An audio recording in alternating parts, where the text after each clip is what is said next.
Sir నిన్న Amaravati opening చేశారు sir, ఎట్లా అనిపిస్తుంది? బాగుంది. ఇప్పుడు రాజధాని రావడం వల్ల ఎట్లాగా ఉపయోగపడుతుంది అంటారు? అదేంటంటే రాజధాని లేకుండా అసలు స్టేట్ ఎలా ఉంటుంది? ఫస్ట్ రాజధాని ఉండాలి స్టేట్కి. స్టేట్కి ఏంటి, సెంట్రల్కి ఏంటి, దేనికైనా రాజధాని అంటూ ఉండాలి. అది ఉంటుంది.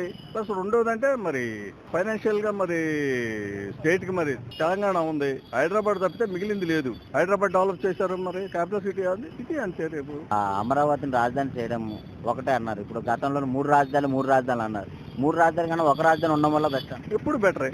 డెవలప్మెంట్ వేరే. ఇప్పుడు వికేంద్రీకరణ అనేది డెవలప్మెంట్ జరగాలి కానీ రాజధాని కాదు. ఇప్పుడు నువ్వు ఎక్కడైనా సరే రాజధాని ఒకే చోట ఉంటుంది, అన్నీ ఒక చోట ఉంటాయి. నీకు వికేంద్రీకరణ అంటే ఇండస్ట్రీస్ కానీ ఒక్కో చోట ఒక్కోటి, ఎడ్యుకేషనల్ గా కానీ ఇండస్ట్రీస్ గా కానీ ఇంకోటి ఒక్కో చోట ఒక్కొక్క ఏరియాని ఒక్కొక్క డెవలప్ చేసుకోవాలి. అంతేగాని రాజధాని 3 సార్లు చేస్తాను, 3 సార్ల కంటే కూడా 26 జిల్లాలకు 26 చేస్తే బాగుంటుంది కదా.